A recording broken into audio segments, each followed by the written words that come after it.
Welcome into Dadsplain with me, the Unhinged Father. Who is the Unhinged Father, you ask? Might be easier to tell you who I'm not. I'm not some enlightened guru asshole pretending to have all the answers for you. I'm also not someone who's given up on life and decided to become a fatfluencer. Nope. I'm somewhere in the middle. Just a dad, trying to do his best, here to give it to you straight. If you wanted a cute, whimsical dad giving you tips on how to change diapers, you're in the wrong fucking place. If you wanted some straight talk on parenthood, marriage, mental health, finances, morality, or anything else I deem important, then welcome in. Let's have some fun.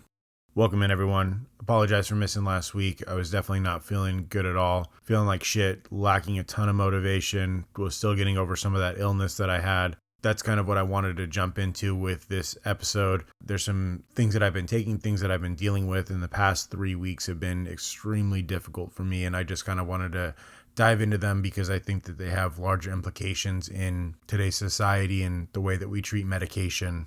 Many of you probably don't know, but about 2 years back, I was diagnosed with adult ADHD, and it's been something that I've been struggling with for the last 2 years or so. Not only just like struggling with, the effects of having ADHD, the not being able to hold my attention, having just ridiculous impulses, not having any impulse control, trouble prioritizing, not being able to complete tasks.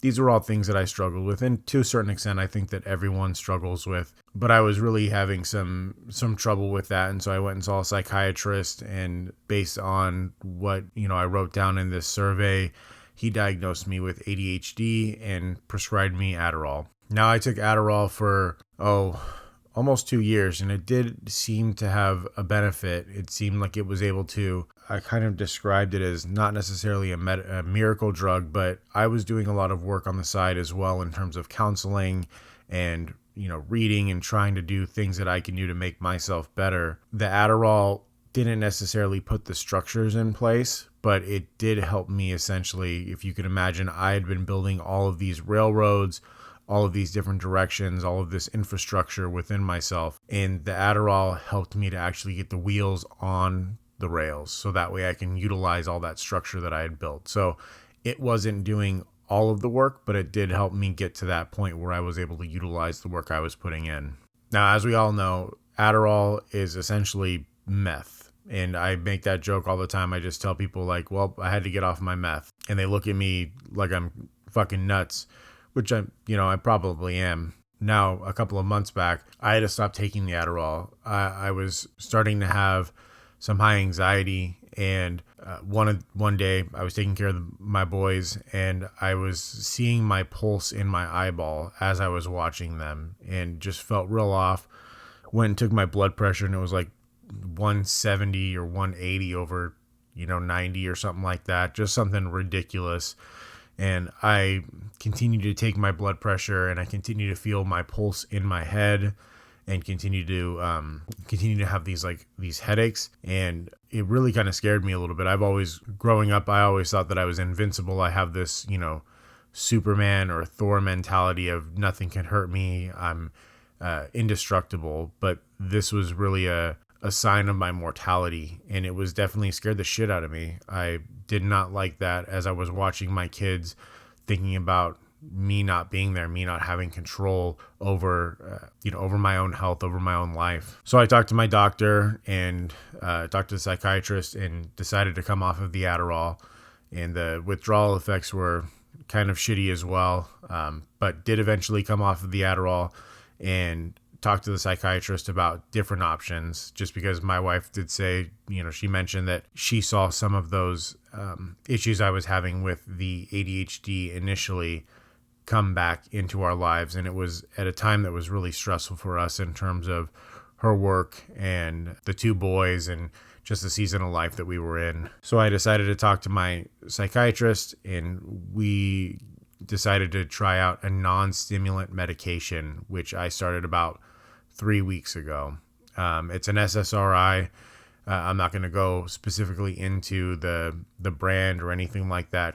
This podcast episode is not going to be me just railing on medication. I think that medication has a spot in society. I think that the medication, pharmaceuticals have really helped us in a lot of different ways to make sure that we're staying healthy, to make sure that we're living longer. There's a lot of things that are positive about it, but at the same time, there are a lot of negative aspects of different medications. That's why they have these long lists of side effects and things like that. So not going to mention exactly which one it was, but I did get an SSRI, which a lot of you may recognize as more so being for depression or anxiety. And that kind of started just me feeling like absolute dog shit. I felt absolutely terrible getting on the medication. Now, it does coincide with our family catching a couple of illnesses and me getting sick, possibly having a sinus infection. I'm taking all of that into consideration as well. But there were days where I just felt so depressed, so terrible. I had no motivation. I wasn't waking up early. I was struggling to get through the work that I needed to do. All my chores were piling up at home, and it was just a struggle. I didn't have the motivation to do the podcast. I haven't been doing, this has been a project that has been fun for me, something that I'm doing not only because I hope that it'll help other people out there, but also because it's helpful to me. And I just did not have the motivation to do it. I barely got the last episode out, and it took everything in me to get that down in audio and on video, all that stuff. Now, for those of you who are unfamiliar with SSRIs, it's a selective serotonin reuptake inhibitors.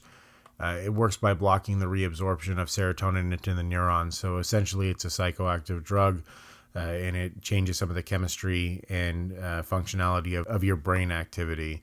With this drug, it's typically prescribed to people who have either depression or anxiety. This one in particular, it's been found to have an effect on people with ADHD in a positive manner when they did clinical studies on that.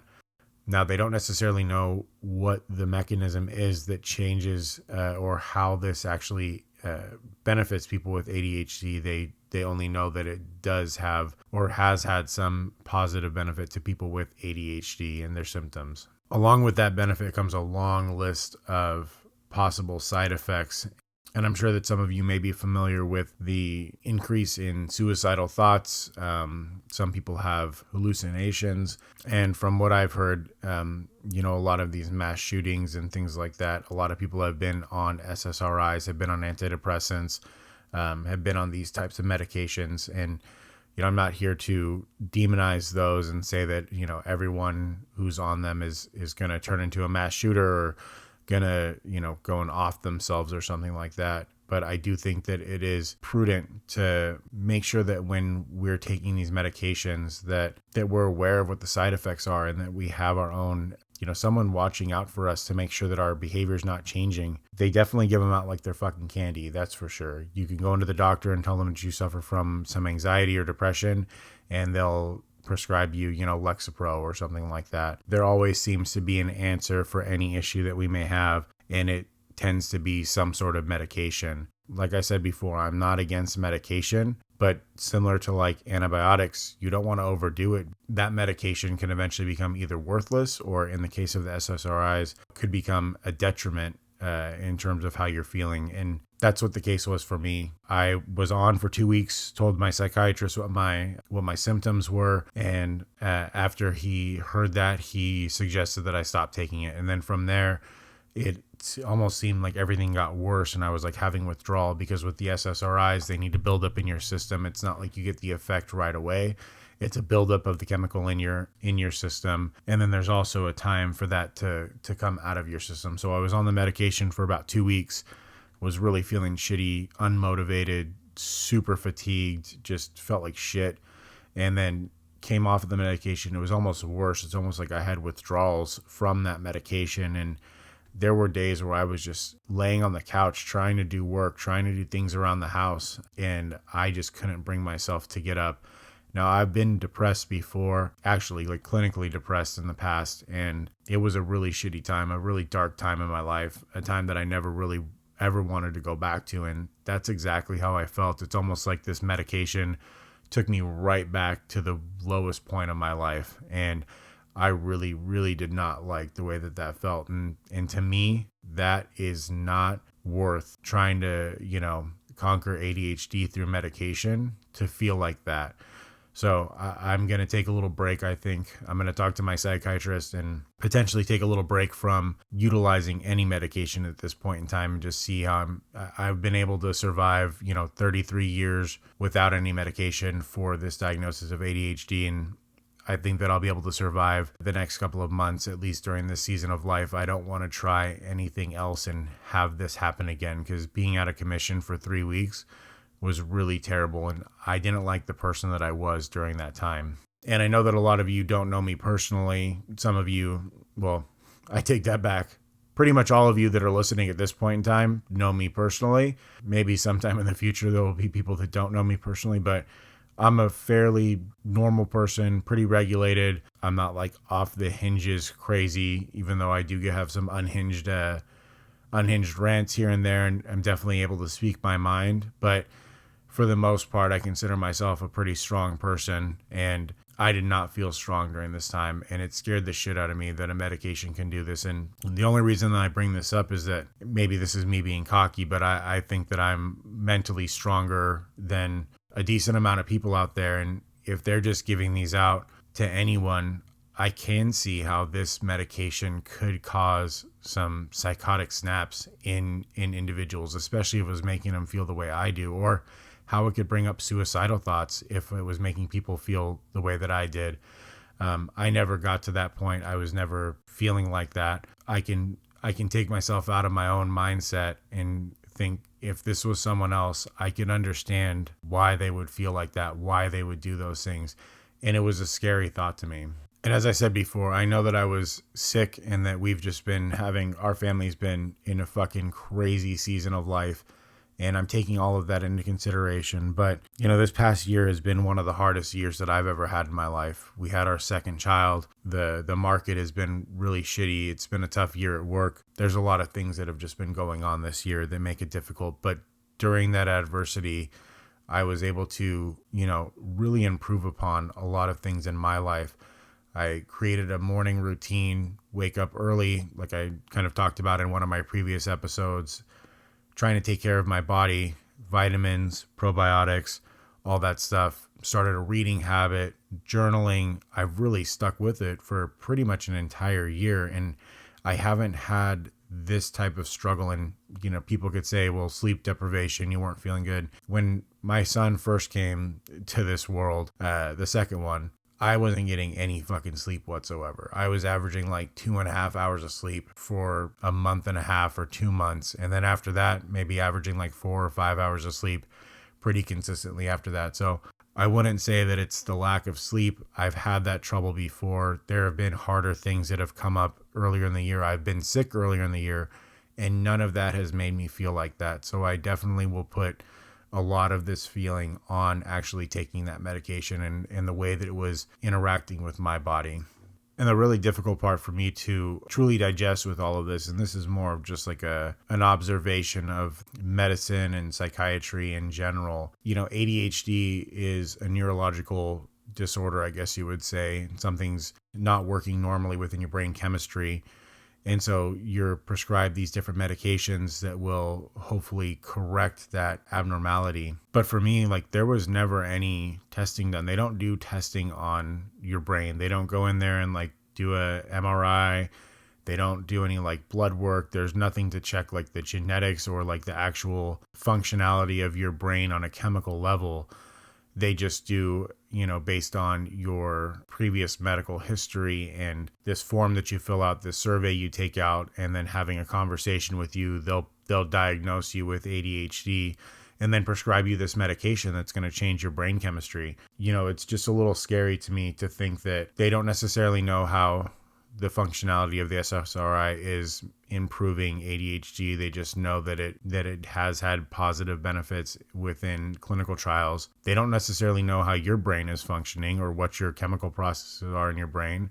It's just kind of here, take this medication and see if it's going to, make a change in the brain the way that we want it to. And to me, that just seems, not to sound like an old person, but just so willy-nilly. It's we're not checking any of this stuff. We're not doing all that. It's difficult to not get cynical and think, do I truly need this medication? Or is this just an industry that's trying to keep me on it because there's a monetary benefit? There is a monetary benefit to my psychiatrist, to the pharmacist, to all of those people for me to stay on a medication, for me to be diagnosed with ADHD, and for me to take the medication. When I was taking Adderall, there was a shortage and my insurance wasn't very great, I was paying like $300 a month for this fucking medication. That's a lot of money right there, especially when you have 2 young kids and you're already paying a second mortgage by putting them in childcare. So just an observation on that, and I think something to be wary of. And like I said, I'm not against medication. There have been times when I first started taking the Adderall, it was extremely beneficial to me. It really helped me get on this path of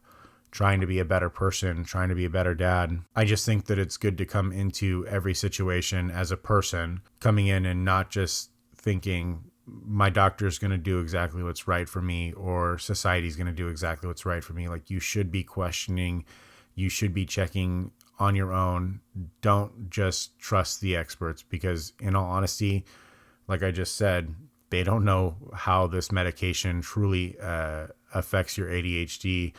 They don't necessarily know how your brain is truly functioning on a biological level. They're making educated guesses. And yes, they are professionals. They do know quite a bit. They can help you make those decisions, but make sure that you have a voice in there as well. And that'll bring me to a book recommendation actually this week, one that I think that's pertinent to this conversation that we just had. It's a book called Dopamine Nation, and it goes into some of the aspects of how this nation has really become so overstimulated and has this just rush of dopamine, and how our bodies are adjusting to higher and higher levels of this dopamine release. With one of the things that they mentioned in the book that I thought was just very interesting is she goes through the increase in dopamine levels in a person, percentage wise based on a baseline. And so, I think having chocolate was like a 50% higher dopamine level when you had chocolate. Sex was like 100%. And then you get to cocaine and it was like 300%. And then you get to methamphetamine, or the same active ingredients that are in Adderall, and it was like 1,000% increase in dopamine levels, something like that. Now, don't quote me, I'm probably misquoting exactly, but those numbers are relatively close. And it was just eye-opening to see that it was the prescription medication that was causing this huge spike in dopamine levels. And not only a prescription medication, it was the prescription medication that I was on. But there's some good insight in there. It was just something that was kind of eye-opening, and some of the theories that she have in there. I'm not here to argue the scientific merit behind what she's saying in the book, but I think that for a layman or a normal person like me, it's a good perspective to have, and just, as I said, a way to create your own voice in your own medical care. And that'll bring me to my unhinged rant this week. Not going to be super long or crazy here, but similar with what we were talking about. One of the things that I just can't stand nowadays is that when people utilize their different mental disorders or mental abnormalities, whatever you want to call it, they use them as a fucking crutch or a badge of honor. Like, someone will be like describing who they are, and they'll say like, oh, I'm Sarah, I'm such and such, and I'm depressed, anxious, and on a full fucking cocktail of drugs, and that's fucking awesome. It's not something to be celebrated. I don't sit here and talk about having ADHD as like it's some great thing or like a woe is me type thing. In all honesty, I really struggle with even fully accepting the fact that I have ADHD, and I'm not sure if I do. Like I said, there was no chemical testing done, and I have no clue what's going on in my head, but I do feel like there are certain aspects that fall in line with that ADHD diagnosis, but I don't carry that around as like some sort of pride, some sort of like crippling thing. I don't want people to know that and either pity me or to like think that it's awesome. I don't want either one of those. It's just a part of who I am. Like a lot of things now, things in the past that used to be seen as detrimental, I don't want us to go completely back to stigmatizing mental health. But I feel like we've just gone, like so many other things, in the complete opposite direction, where it's like, I'm anxious, whatever. I don't give a fuck. That's just me. You got to deal with it. Or like, I'm anxious, I'm a socially anxious, depressed, person, and I'm just going to sit at home with my cat and drink wine. Like, get off my case. That's normal. Don't judge me, while they're fucking posting it on social media for everyone to judge them. So I've got a lot of thoughts on that, but it looks like one of my children is waking up, and I'm going to have to take care of that. So that being said, rant this week is I am sick and tired of people utilizing their mental disorders as a badge of honor or a crutch and trying to utilize that to get ahead in society. No one gives a fuck. No one gives a shit. Well, I take that back. We do care if it's something that you actually want to get help for, if it's something that you need help with, if you want someone to listen to you and try and help you get through a hard time. But if you're just utilizing it as like hashtags on your fucking Instagram post, get the fuck out of here. There are people that are really suffering and people that are really hurting, and maybe you're one of them and this is your way to get through that. But go fucking kick rocks, go pound sand. These are hard things for people to get through. They're not something to be celebrated. They're not something to be put on a pedestal. There's something to be worked through and something to be tackled so that way you can become a better person.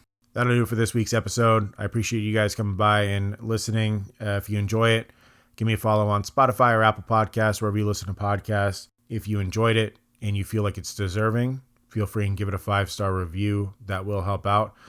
So that way, like I said before, I don't have to start that OnlyFans account where I keep my clothes on and require people to give me money in order to keep those clothes on. If there's anyone you think that would benefit from listening to this podcast, or anyone that you just absolutely despise that you think would hate listening to my voice, share it with them. I really do appreciate that.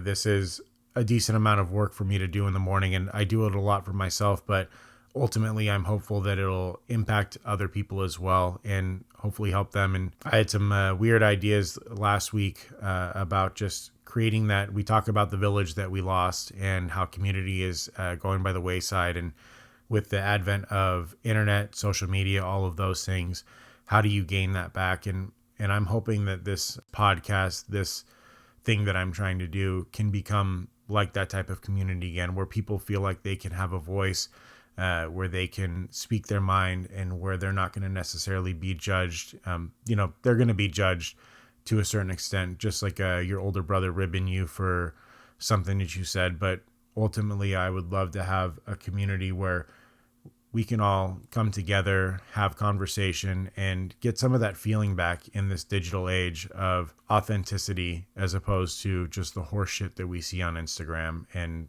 Twitter and Facebook and all the other fucking social medias out there. So I appreciate your support. I hope that you all have a great rest of the week. And as always, be good, try hard, do your best.